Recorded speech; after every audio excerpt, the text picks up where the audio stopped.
क्या है NMC bill और किस राज्य ने पीजी काउंसलिंग की पहला काउंसलिंग फॉर्म किस राज्य ने निकाला है, आइए जानते हैं इस वीडियो में। नमस्कार दोस्तों, स्वागत है आप सबका मेरे यूट्यूब चैनल पर। मैं हूं डॉक्टर शर्मा। जी हाँ, फाइनली एग्जाम हुआ, जल्दी एग्जाम हुआ। काफी विरोध के बाद पीजी का एग्जाम आखिर गवर्नमेंट ने अपना रुख सख्त करते हुए इस एग्जाम को किया और सबसे कम समय में मतलब असंभव को संभव कर दिखाया, ऐसी चीज कर दिखाई। 10 दिन में मात्र पीजी का रिजल्ट दे दिया गया, लेकिन रिजल्ट जल्दी आने पर, एग्जाम जल्दी होने के बावजूद भी स्टूडेंट्स को इसका बेनिफिट नहीं मिल पा रहा है, क्योंकि काउंसलिंग प्रक्रिया जो है अभी तक कहीं पर चालू होती हुई नहीं दिख रही है। सिर्फ एक ऐसा राज्य है, पौंडीचेरी पहला राज्य है जिसने अपने काउंसलिंग के फॉर्म डिक्लेयर कर दिए। जी हाँ, पौंडीचेरी ने अपने काउंसलिंग फॉर्म डिक्लेयर कर दिए। 27 जून से इन्होंने अपना फॉर्म निकाला है। 11 जुलाई शाम 6 बजे तक आप ये फॉर्म भर सकते हैं। 3 कॉलेजेस ऐसे हैं पौंडीचेरी में जिनमें मैनेजमेंट कोटा की सीटें हैं। 22,77,000 रुपए मात्र फीस है यहाँ की, चाहे आप क्लिनिकल कोई भी ब्रांच लें। 22,77,000 इनकी फीस है। देखिए, पौंडीचेरी का जो कट ऑफ अगर मैं देखूंगा लास्ट ईयर या उससे पहले का, बहुत नीचे नहीं गया है। लेकिन एक बात मैं आपको बता देना चाहूंगा कि पौंडीचेरी आपको सेकेंड राउंड में फॉर्म फिलिंग का मौका नहीं देगा। इस वजह से आप फॉर्म फिलिंग करके रखिए। अगर आपको लगता है कि आगे आपको उसे करना है, सेकेंड राउंड में अगर आपको अप्लाई करना है, सीटें लेनी है, तब आप कर सकते हैं। अगर आप फर्स्ट राउंड में फॉर्म फिल नहीं करेंगे तो दोबारा मौका आपको पौंडीचेरी नहीं देगा। और वैसे भी कोई और स्टेट्स के फॉर्म आए नहीं हैं, तो आप फॉर्म जरूर से जरूर भरिए। आइए जानते हैं एनएमसी के बारे में। एनएमसी बिल, एनएमसी बिल क्या हो रहा है? जो 50% सीट में जो बातें चलती आ रही थी कि 50% सीट में सरकारी फीसों के तहत तय की जाएगी और 50% सीटों में प्राइवेट सीटों पर जो फीस होगी वो तय की जाएगी। काफ़ी समय से हलचल थी, काफ़ी पीएम मोदी ने भी उन्होंने भी ट्वीट कर रखा था कि ये लागू होना है और फाइनली ये लागू होते हुए दिखाई दे रहा है।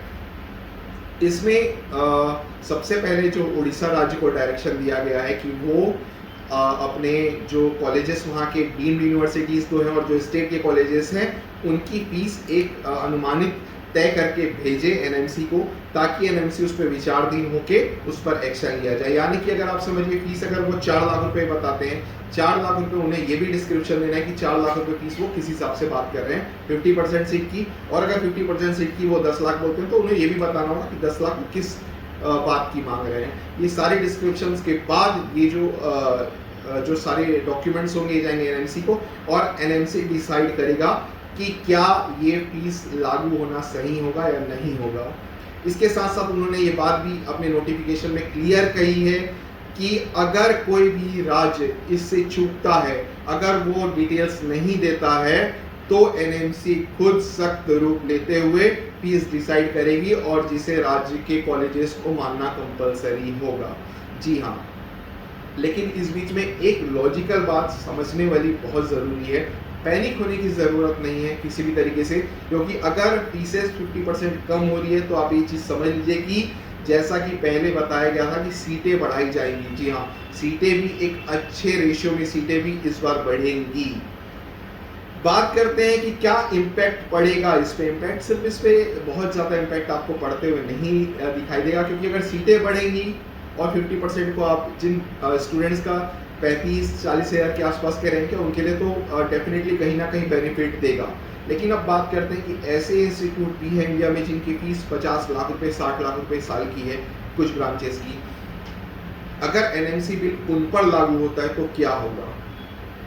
देखिए, बहुत कॉमन सी चीज़ है कि एक ऑर्गेनाइजेशन है 100 करोड़ रुपए कमा रही है साल का, उसे अगर सरकार बोले कि नहीं आप 100 नहीं कमाएंगे जी, आपको 50 ही कमाने दिया जाएगा, तो ये कहीं तरीके से शायद संभव होना भी मुश्किल होगा और कहीं तरीके से शायद उस इंस्टीट्यूट के लिए जायज़ भी नहीं होगा, क्योंकि गवर्नमेंट ने ही उसे परमिशन दी फीस बढ़ाने की। क्योंकि हर राज्य की, हर कॉलेज की जो फीस होती है वो फीस फिक्सेशन या फीस विनिमय समिति जो वहाँ राज्य की होती है वो तय करती है।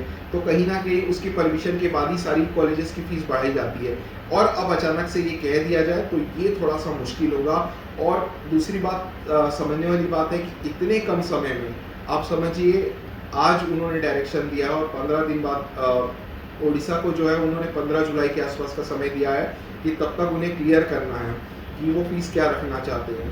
तो अभी इतनी जल्दी एनएमसी बिल को पूरी तरीके से इम्प्लीमेंट कर पाना इस 2022 सेशन के लिए थोड़ा सा मुश्किल कहीं ना कहीं गवर्नमेंट के लिए ज़रूर होगा। और जहाँ तक मुझे लगता है कि ये इम्प्लीमेंट 100% 2022 सेशन के लिए कर पाना नेक्स्ट टू इम्पॉसिबल होगा। आपको गवर्नमेंट की कई स्कीम्स आती गई हैं, लेकिन वो जैसे नीट आया था फर्स्ट टाइम, नीट जब फर्स्ट टाइम आया था तो उन्होंने लागू किया, फिर उसे 1 साल हटाया, फिर लागू किया, क्योंकि कई हर्डल्स, कई चीज़ें आती हैं जिसे समझने में सरकार को भी समय लगता है, क्योंकि जब आप उसे इम्प्लीमेंट करेंगे तब आपको उसकी आने वाली परेशानियां समझ में आती है। और कहीं ना कहीं कॉलेज एसोसिएशंस भी इस चीज़ के लिए रेडी नहीं होंगे कि उनकी 50% सीट को सरकार अपनी फीस में कन्वर्ट कर दे। तो ये बहुत सारी बातें हैं, बहुत सारी चीज़ें अगर ये इम्प्लीमेंट कर दिया जाता है तो एक बात आप अच्छे से समझ लीजिए, आपके लास्ट ईयर के कट ऑफ या उसके पहले के कट ऑफ सारे के सारे आपके काम बिल्कुल नहीं आने वाले हैं। आप किसी प्रकार का भी रेफरेंस उनसे नहीं ले सकते हैं आपको, क्योंकि सारी चीज़ें उल्टी होने वाली, सारी चीज़ें पलट जाएंगी, सारे कट ऑफ्स अलग हो जाएंगे। और जो बल्क हायर मार्क्स वाला बच्चा है जो ड्रॉप लेने का सोचता था गवर्नमेंट के लिए, वो भी ड्रॉप ना लेकर प्राइवेट इंस्टीट्यूट में गवर्नमेंट की सीट ले लेगा। तो बहुत सारी ऐसी चीज़ें इस बार देखने को है। ये तो कंटिन्यू 3-4 सालों से ये चलते आ रहा है कि हर बार नीट एग्जाम में, मेडिकल एजुकेशन में कुछ ना कुछ नई चीज़ें आती जा रही हैं। और ये सबसे बड़ा एक एनएमसी बिल, सबसे बड़ी एक ऐसी चीज़ होगी जो पूरा ही सिस्टम पलटने वाली है। तो देखते हैं क्या होता है इसमें। तो आपको घबराने की ज़रूरत नहीं है, कहीं ना कहीं ये आपको बेनिफिट ही देगा। जो अच्छे रैंक वाले बच्चे हैं उनको कम फीस में कॉलेजेस मिल जाएंगे। अगर आपके नंबर कम है तो ये भी समझिए कि सीट्स भी गवर्नमेंट साथ ही साथ बढ़ा रही है, लेकिन 2022 में पूरी तरीके से इम्प्लीमेंट होना काफ़ी मुश्किल है। इस एनएमसी बिल के चलते काउंसलिंग प्रक्रिया में देरी भी आ रही है। ऑलरेडी ईडब्ल्यूएस का केस चल रहा था, 21 जुलाई तक का समय दिया गया है इंटर्नशिप कॉम्प्लीशन होने का। तो ये सारी चीज़ें एक साथ इम्पैक्ट कर रही है। पौंडीचेरी ने खोल तो दिया अपना काउंसलिंग फॉर्म, लेकिन क्या फीस होगी ये अभी तक कोई डिसाइड नहीं है। ये जो मैं आपको बता रहा हूँ, ये लास्ट ईयर की फीस बता रहा हूँ, लास्ट ईयर तक ये थी। इस बार क्या होता है अभी कुछ भी क्लैरिफिकेशन किसी के पास भी नहीं है, ना ही कॉलेजेस के पास, ना ही गवर्नमेंट के पास, और ना ही किसी भी काउंसिलर के पास। सब बस ऑलरेडी ये मीटिंग्स चल रही है, बात चल रही है, सब अपने अनुभव, सारे एक्सपीरियंस या सोर्सेज के थ्रू बस चीज़ें पता कर रहे हैं। कहीं पर भी अभी तक ऑफिशियल इन्फॉर्मेशन किसी के पास भी डिक्लेयर्ड नहीं है। तो आपको वेट करना होगा ऑफिशियल इन्फॉर्मेशन का, घबराइए मत। और एक्सपेक्ट करता हूँ मैं काउंसलिंग लगभग अब जुलाई मिड तक चालू हो जानी चाहिए, उससे डिले नहीं होना चाहिए, ऐसा मेरा मानना है। क्योंकि ऑलरेडी काफ़ी हम डिले चल रहे हैं। अभी तक काउंसलिंग अगर चालू कर दी जाती तो इस बार ऐसा लग रहा था कि सारी चीज़ें अपने समय से लागू कर दी जाएगी। एनएमसी बिल को लेकर ज़्यादा पैनिक मत होइए, आप अपनी प्रिपरेशंस रखिए कि आपको इस साल एडमिशन लेना है। बस एक ही सिद्धांत रखिए, अगर आपको किसी प्रकार की भी परेशानी आ रही है, अगर आपके नंबर हाई हैं या आपके नंबर कम है, तो उन्हीं कंडीशंस में अगर आपको काउंसलिंग की ज़रूरत है, अगर आपके हायर मार्क्स है तो हम आपकी मदद कर सकते हैं कि कौन सा कॉलेज अच्छा है, किस कॉलेज में पेशेंट फ्लो अच्छा है, कहाँ पर स्टाइपेंड अच्छी मिलेगी।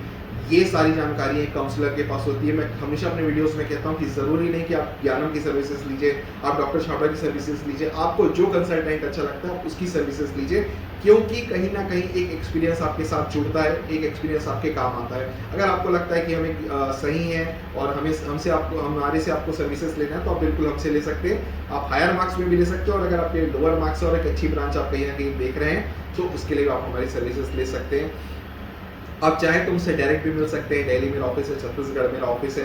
आप चाहें तो नीचे मेरे नंबर दिए गए हैं, आप डायरेक्ट भी मुझसे संपर्क कर सकते हैं, मुझे व्हाट्सएप कर सकते हैं, मुझे कॉल कर सकते हैं, मेरे ऑफिस भी विजिट कर सकते हैं। सारी काउंसलिंग प्रक्रिया में हम आपकी शुरू से लेकर एंड तक, यानी फॉर्म भरने से लेकर आपके कॉलेज जाने तक सारे रिस्पॉन्सिबिलिटी हम देते हैं। यूजी और पीजी दोनों ही सर्विसेज हमारे यहाँ अवेलेबल होती है। बेसिकली हम मेडिकल एक्सपर्ट हैं, काफ़ी पुरानी कंपनी है और काफ़ी समय से इस फील्ड में हम वर्क कर रहे हैं। आप फेसबुक में हमसे जुड़ सकते हैं, इंस्टाग्राम में आप हमें फॉलो कर सकते हैं। इस चैनल को सब्सक्राइब करना बिल्कुल ना भूलिए, ताकि ऐसे ही महत्वपूर्ण वीडियो, ऐसी जानकारियाँ इस चैनल के माध्यम से मैं आप तक लाता रहूँगा। धन्यवाद।